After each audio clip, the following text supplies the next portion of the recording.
Ayan, good morning, Luzon, Visayas, Mindanao at sa buong mundo.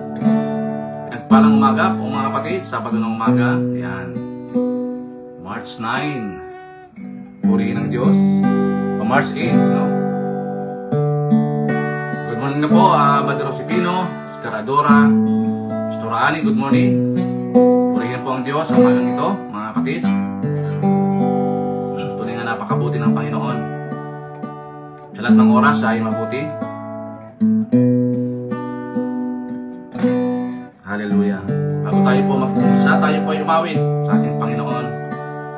Pagbitan po natin siya ng papuri, pagsamba. Yes, Lord.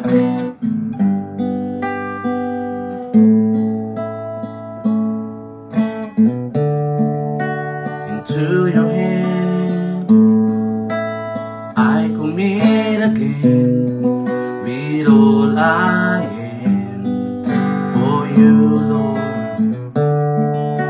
You hold my world in the palm of your hand, and I am yours forever. In Jesus I believe.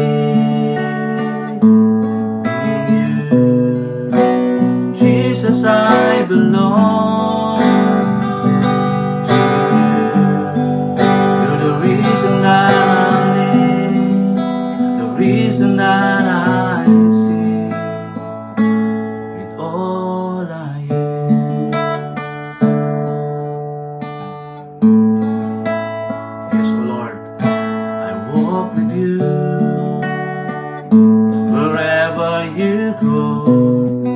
Through tears and joy, I will trust in you, and I will live in all of your ways, your promises forever. In Jesus I believe.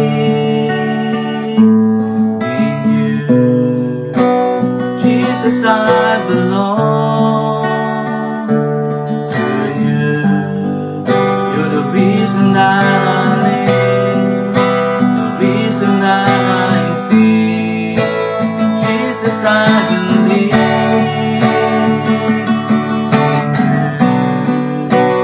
Jesus, I belong to you. You're the reason that I live.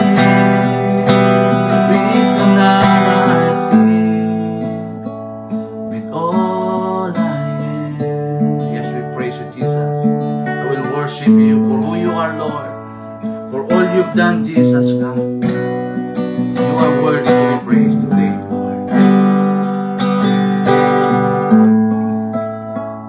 I will worship.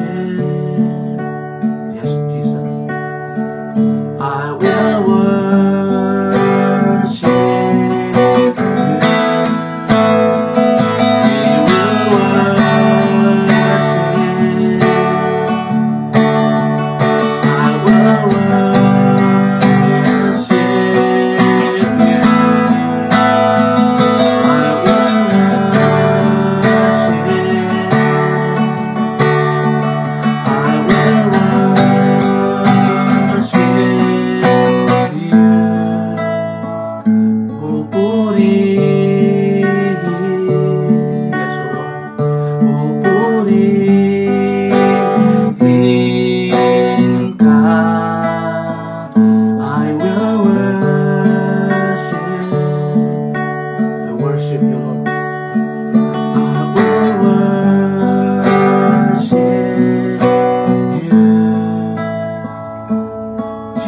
I believe in you. Jesus, I belong to you. You're the reason that I live, the reason that I see with all I am. We praise you, Jesus. You are worthy to be praised. There is none like you, Lord. Tunay Kami nga, Panginoon, salamat po na sa umagang ito meron kaming kasayahan, kagalakan sa aming puso, na umawit, magpuri, tingin sa lahat, mag-aral ng iyong salita, Panginoon. Thank you, Lord God, for this wonderful moment, Lord God. Salamat din po sa paggabay mo, patnubay, maging sa paggising po ninyo, Panginoon. Salamat po na marami. Tunay nga, ang pagtulog po ay desisyon namin. Ngunit ang pagising po namin ay desisyon po ninyo, Panginoon. Thank you, Lord. Dahil marami po mga tao hindi na nagigising. Salamat po sa pagising sa umagang ito, Lord God. Kaya mo, Lord, sa umagang ito, kaya mo, Lord, ang iyong mensahe, O Lord, sa umagang ito, Diyos, ay, Lord, mangyayari ang kalooban po ninyo, Panginoon, sa aming buhay. Ikaw lamang po aming maitaas sa aming buhay, kaparangalan sa aming buhay, Panginoon. Ikaw ang maitaas po namin, Panginoon Diyos, sa oras po na ito. At tinahadaan ko po anumang plano at gawa ng kaaway mula sampuang sa anak ng Diyos sa oras po na ito. Kaya naman, Lord, salamat po. Sa iyo lamang, Lord, lahat ng papuri, kailangan at tayong sa iyo lamang sa pangalan ni Jesus. Amen and amen. Yan, good morning na po sa ating lahat, mga kapatid. Good morning na po, Pastor Perseus. Nagpalang umaga na po sa bawat isa sa atin, mga kapatid. Ayan. Sister Angie, Kuya Boyet, good morning. Ayan, good morning po. No? Magandang umaga po sa lahat. At tunay nga pinagpala na po ang araw na ito, mga kapatid. So, sige po, tayo po ay papatuloy ang ating pong Daily Vibrant Word sa umagang ito, mga kapatid. Tandalangin ko na ma-empower ng Panginoon itong ating mga salita na ating pong tatalakayin sa araw po na ito. So, ating pong topic is Discover Your God-Given Mission. Discover Your God-Given Mission. No, sa Job chapter 14 verse 5, sabi po dito, sabi po ng Job chapter excuse me. A person's days are determined. You have decreed the number of this month and have set limits he cannot exceed. Sa Tagalog, sa simula pa itinakda na ang kanyang araw at bilang na rin ang kanyang mga buwan. Nilagyan mo na siya ng hangganan na hindi niya kayang lampasan. Ayan.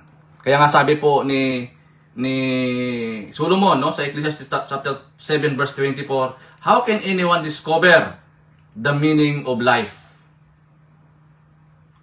Sabi niya, how can anyone discover the meaning of life? Sabi niya, may tatlo pong consequences. Sabi niya, kapag hindi malinaw yung purpose mo. Sabi niya, if you fail to discover the purpose of your life, there is a consequences.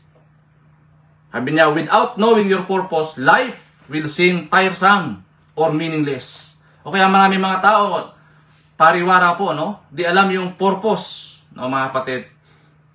And without knowing your purpose, life seems unfulfilling. Sasaya lang tayo ng oras, ng panahon. Hindi tayo nagiging productive, no? And without knowing your purpose, life will seem uncontrollable. Mga kapatid. So, sabi po ng binasa natin, sa simula pa itinakda na ang kanyang araw at bilang na rin ang kanyang mga buwan, nilagyan mo na ng hangganan na hindi niya kayang lampasan. Kaya nga, ito po, sa Psalm chapter 90 verse 12, ito po isang panalangin po ni Moses. Kung titingnan natin, yung teach us to number our days. Diba? Ito po yung prayer request o panalangin po ni Moses. Lord, teach us to number our days that we may gain a heart of wisdom. Diba? Napakagandang kahilingan sa Panginoon, no? Petition sa Panginoon o prayer request sa Panginoon, mga kapatid. Kasi nga, gaya po ng ating binanggit, no? If you fail to discover your purpose, ang buhay natin maging tiresome. Ang buhay natin meaningless. Di ba? Walang patutunguhan. Walang accomplishment. Para bagang laging suntok sa buwan, no? Suntok sa hangin. Bara-bara, kumbaga, mga kapatid. Kaya, ang unang puntos natin, sabi dito, God ordained the number of our days. Itinakda na ng Diyos ang araw at edad bilang na idalagay natin dito sa mundong ito. Si Lord ang nakakaalam, mga kapatid. Sa Psalm 139, di ba? Verse 16, sabi dito, you saw me, my unformed body. all the days ordained for me were written in the book before one of them came to be. Kaya nga ang pinaka lesson dito, mga kapatid, make the most of your time, be productive. Di ba? Dapat gawin natin kapaki-pakinabang ang bawat minuto ng ating buhay. Dapat hindi tayo nagsasayang ng panahon. O kasi marami mga tao na sinasayang yung oras. Inuubos yung oras sa walang mga kabuluhang bagay. And then, nagtataka sila, sayang yung oras. Tandaan natin, ang oras kapag lumipas na yan, hindi na yan babalik pa. Hindi na yan may babalik pa yung mga nasayang na panahon, nasayang na minuto, nasayang na segundo. Kaya nga tayo bilang isang mga tagasunod ni Kristo, mga kapatid, napakalaga yung oras sa atin. Diba? Every second counts. Every minute counts. Napakalaga. No? Yun po yung admonition po natin na sa tuwing tayo po ay nanatili dito sa mundong ito, yung ating paglilingkod sa Panginoon, wala dapat tayong tinatapon na oras o sinasayang na oras sa paglilingkod. No? Bawat minuto na ginugol natin sa paglilingkod sa Panginoon, napakahalaga ito. Lalo na sa pag-abot ng kaluluwa, mga kapatid. 'Di ba? Kasi sabi po ng ng Biblia, 'di ba? Your eyes saw my unformed body. Alam na ng Diyos. Hindi ka pa pinapanganak, alam na ng Diyos kung ano ka magiging, mga kapatid. Kaya dapat purposeful yung buhay po natin. 'Di ba? Kailangan meron tayong goal, 'di ba? Meron tayong plans, 'di ba? Meron tayong linalakaran na malinaw. Hindi yung parang naglalakad tayong bulag, no, mga kapatid. Kailangan productive tayo sa lahat ng ating ginagawa. Meaningful life. Ito dapat yung lagi nating di-desire. Lord, maging meaningful yung buhay ko habang ako'y nabubuhay sa mundo. Kasi si Lord ang nakakaalam eh. Siyang nakakaalam ng buhay po natin, mga kapatid. Anytime. 'Di ba? Si Jesus Christ ka, 33 years old lamang siya, 'di ba? Pero kahit ganun kaiksi yung buhay niya, nilagay dito sa mundong ito, natapos niya yung pinagawa sa kanya ng Ama. Na-accomplish niya yung mission, 'di ba? Wala sang sinayang na panahon. Kahit na napakaliit, napaiksi yung oras. Yung iba nga umaabot ng 80, 70 years old, 'di ba? Kaya minsan nagugulat yung mga tao na wala pala sang na-accomplish ng mga bagay. Wala pala sang nagawa ng magandang bagay. Nasayang yung oras, nasayang yung panahon, mga kapatid. Diba? And number 2, God set limit we cannot exceed. Diba? Kaya nga yung kamatayan, ano yan eh?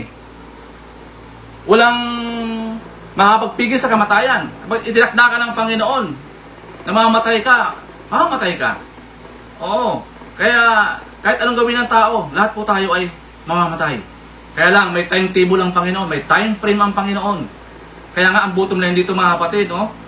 Na sa bawat oras, sa bawat minuto ng buhay natin, huwag tayo magsaya ng panahon. Huwag tayo magsaya ng oras. Lalo na sa pag-abot sa mga kaluluwa. Kaya sabi po ng binasa natin sa Job, di ba? A person they are determined. You have decreed the numbers of this month and have limits he cannot exceed. Kung tayo po ay kukunin na ng Panginoon, wala tayong magagawa. Di ba? Kaya habang tayo nabubuhay sa mundong ito, mga kapatid, gawin nating meaningful ang ating buhay. Gawin nating productive ang ating paglilingkod sa Panginoon. Di ba? Na kung tayo malilisan sa mundong ito, meron tayong magandang legacy na naiwan. Meron tayong naitanim na binhin na maganda para sa ating pamilya, sa ating kapatiran, no? At sa ating mga mahal sa buhay. Kaya nga ang unang-una natin iniisip dito, madala sila sa Panginoon, no? Wala dapat tayong pinipiling tao na dalhin sa Panginoon kasi lahat ng mga tao, mga kapatid, kailangan ang ating Panginoon. Kaya nga, sabi po ng Biblia, di ba, that every knee will bow, every tongue confess that Jesus is Lord. Kahit na po, taliwas ang kanilang pananampalataya, no? Darating ang panahon Masasaturate po ang buong mundo ng salita ng Panginoon. Maglalaganap ang hibanghilyo ng kaligtasan sa lahat ng dako ng mundo. Kasi iyon po yung kanyang iniwan eh. Iyon po yung tungkulin na iniwan ng Diyos, na iniwan ng Panginoon sa atin. Go and make disciple. Disipulo mo lahat ng bansa, lahat ng mga tao, yung mga ethnic groups, disipuluhin mo yan. Diba? Wala naman sinabi doon na ito lang Asia, hindi naman. Lahat ng, kaya all nation, lahat ng tao. Kasi nga, gusto ng Diyos lahat ng tao maligtas. Mga kapatid, napaganda. Kaya ito po ay paalaala, no? Challenge po sa atin, mga kapatid. Challenge po to na habang tayo dito pa sa mundong ito, may timetable ng Panginoon. Huwag natin sayangin yung oras na pinagkaloob sa atin ng Panginoon sa mga walang kabuluhang mga bagay. Di ba, mga kapatid? Ang daming mga kaluluwa na nag-aantay sabik sa salita ng Diyos. Kaya nga, di ba sabi ni Hosea, di ba? Maraming mga tao napapahamak. People perish due to lack of knowledge. Why? Because walang nagpapahayag. Walang nagsasalita. Walang lumalapit sa kanila. Tanda natin, ang pananampalataya, faith comes from hearing and hearing and hearing the Word of God. Kailangan may magsasalita, may magpapahayag, may magproproklama ng ating pong Panginoon ay Diyos. Hindi lamang yung half truth, no? Mga kapatid. Kailangan yung whole truth, yung katotohanan. Kasi marami mga tao napapahamak dahil sa kakulangan sa kaalaman. And number 3, God desires for us to have a life worth living. Ang ganda po ng plano ng Panginoon sa atin. Before the fall, napaganda. No? Babasa natin ng Genesis, lahat ng ginawa ng Diyos, mabuti, maganda, it is good. Mabuti po. Hindi po masama, mabuti. Yung plano ng Panginoon sa kanyang nilikha. Ngunit, nung ang tao bumagsak sa kasalanan, lahat po yan nagkaroon ng problema. Because of fall. Pero ganun pa man, ibigay niya ang Panginoong Hesus. Nagkaroon siya ng redemptive plan. Yung redemption, tinubos niya tayo, mga kapatid, para makasama niya in eternity. Di ba? Ang ganda po ng plano. Yung magandang plano, doon nasira yun, siya pa rin ang gumawa ng paraan para manumbalik yung magandang plano. Di ba, mga kapatid?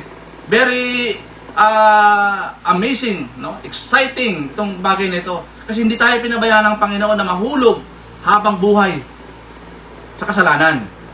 Di ba? Mga kapatid, siya pa rin ang gumawa ng kapamaraanan para tayo ay matubos sa pamamagitan ng ating Panginoong Hesus. Kaya nga itong desire ng Lord sa atin, magkaroon tayo ng buhay na kasiya-siya, buhay na masaya, fulfilling yung buhay natin, productive yung buhay natin, mga kapatid. Kasi ang plano ng Diyos sa atin maganda. Hindi magandang plano sa atin ng Panginoon. Maganda ang plano sa atin ng Panginoon. Di ba? Ito po yung, sabi nga natin, ito po yung pinanghahawakan natin. Yung pangako ng Panginoon. Nang mundong ito yung mawawala, mapaparang. Bagkus, ang kanyang dakilang salita ay mananatili yan. Magpakailanpaman. Ito yung pangako niya eh. Na hindi ito mawawala sa buhay po natin, mga kapatid. Pero paano natin i-apply? Number 1, draft a long-term life plan. Magkaroon tayo ng vision, mga pangitain. Diba? Kailangan positibo. Maganda yung ating gagawin. Magkaroon tayo ng vision. Sa pamilya, no? Kung may pamilya ka na. Sa ministry, sa church natin, di ba? Ano ba yung nakikita mong magandang dapat mong gawin? Na pwede mong may contribute. Pwede mong maibahagi. Kaya nga yung gifts na binigay natin sa atin ng Panginoon, iba-iba yan eh. Bawat isa mayroon yan kaakibat, no? Mga kapatid. Kaya pag sinamasama mo yan, ang laki ng ang laki ng accomplishment, di ba? Mga kapatid. Draft a long-term life. Ito po yung napakagandang gawin na mayroon kang plano. May sinusundan ka sa buhay mo. Di ba? Ito po yung driving force natin na magpatuloy sa paglilingkod. Kasi nga, alam natin, yung buhay natin ay sa Panginoon. May eternity kasi. Di ba? Hindi natapos doon, mga kapatid, doon sa pagbagsak ng tao. Gusto ng Lord makasama niya tayo in eternity. Number 2, have a day-to-day plan. Maganda, every minute, every seconds, di ba? May ginagawa tayong positibo. May mga blueprint, o kaya mayroon tayong mga lilista na mga bagay na dapat natin gawin sa araw na ito para huwag natin makaligtaan. Kasi ang bilis po ng oras, mga kapatid. Ang bilis po ng oras. Di ba? Napakabilis.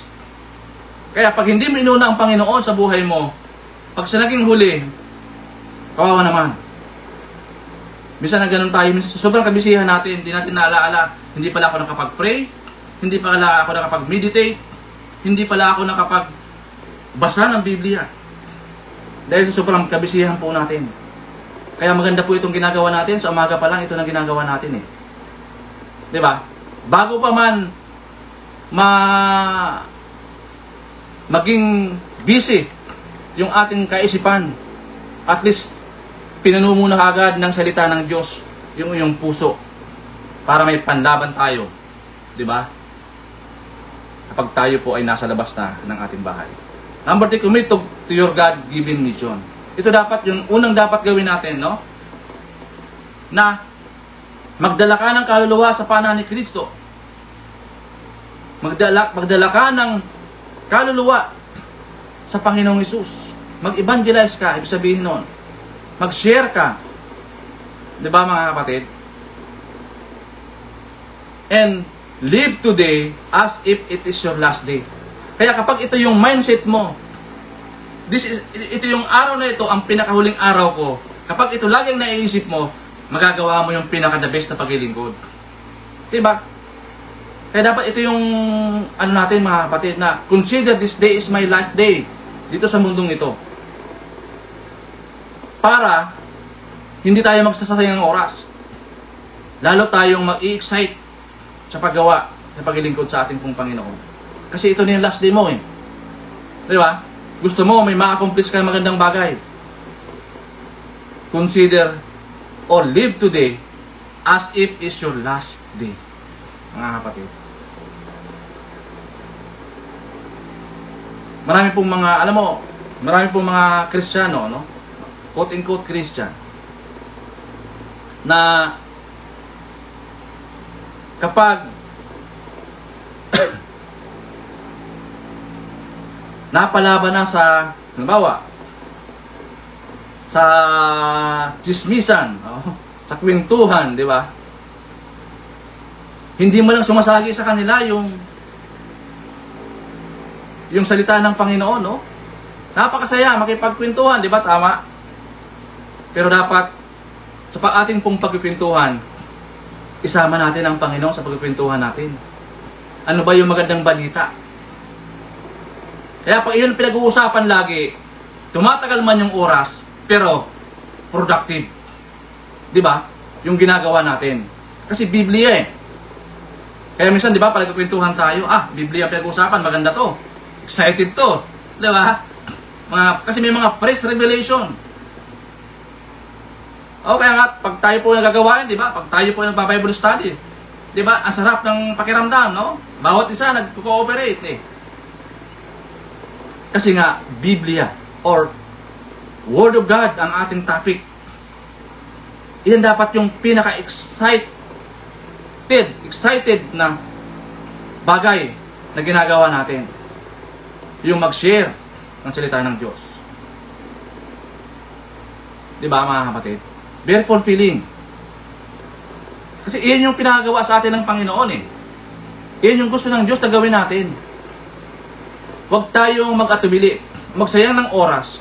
Kaya nga sabi, yung prayer ni Moses, di ba? Lord, teach us to number our days that we may gain a heart of wisdom.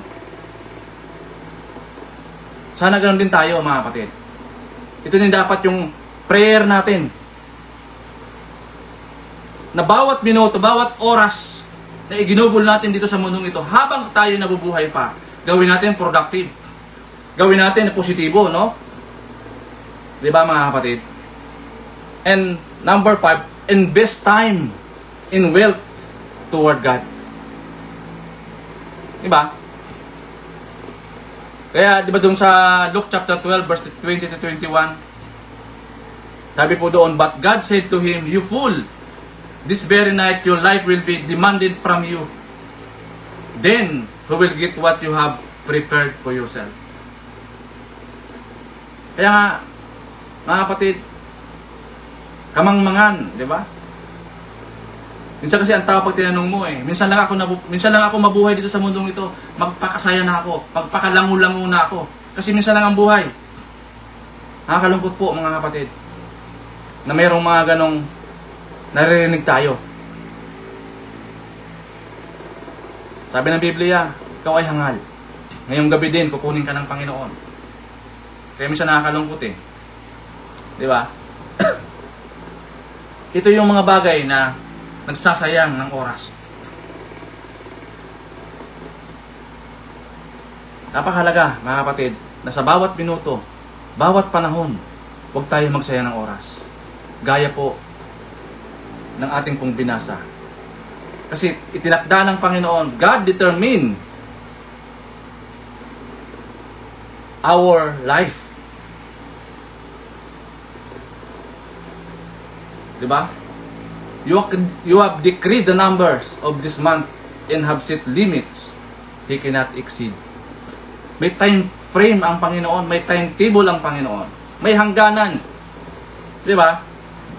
Kaya habang nandito pa tayo, buhay pa, may hininga pa, gawin natin yung pinagagawa sa atin ng Panginoon. Without hesitation, without reservation. Gawin natin. Lalo na, meron ka naman kakayanan, may gift ka sa pagmimisyon, di ba? Gawin natin. So as a question to consider, sabi dito, what is your God-given mission in life? Ano ang binigay ng Diyos na misyon mo sa buhay? Bawat isa sa atin may misyon na ipinapagawa ang ating Panginoon. Kung ikaw po ay may gift sa mission, mag-involve tayo. Kung ikaw po ay may gift sa evangelism, mag-involve po tayo. Kung ikaw po may gift sa music or sa mga instrument, ipagamit natin yan para sa kaluwalhatian ng Diyos. Huwag natin sarilinin. I-maximize natin yung gawain ng Panginoon, mga kapatid. Diba? At huwag tayo magsasayang ng panahon. Huwag tayo magsasayang ng oras. Kasi ang oras, kapag lumipas na yan, hindi na yan may babalik pa. Sayang. Kaya nga, di ba, yung ating, sabi po ni Solomon, di ba, sa Ecclesiastes chapter 7, verse 24, how can anyone discover the meaning of life? If you fail to discover the purpose of your life, there is a consequences. Di ba? May tatlong consequences, gaya ng sinabi natin. Without knowing your purpose, life will seem tiresome or meaningless. Without knowing your purpose, life will seem unfulfilling. And without knowing your purpose, life will seem uncontrollable. Kaya malinaw, sabi po ni Rick Warren, di ba? Sabi po ni Pastor Rick Warren, without God, life has no purpose. And without purpose, life has no meaning. And without meaning, life has no significance or hope. Supurihin ng Diyos sa umagang ito. Yan. Good morning po, Sister Mary, Father Nilito, good morning. Pastor Eric, good morning. Yan. Supurihin po ang Diyos sa umagang ito, mga kapatid. Maraming pong salamat sa salita ng Diyos sa umagang ito na ibinigay po sa atin. Ito po ay challenge, no, sa atin, hamon sa atin, mga kapatid. Bawat isa sa atin na huwag tayo magsayang ng oras. Diba? Bawat minuto, bawat oras, bawat segundo ay mahalaga. Gamitin natin ito sa tamang paglilingkod sa ating pong Panginoon, mga kapatid.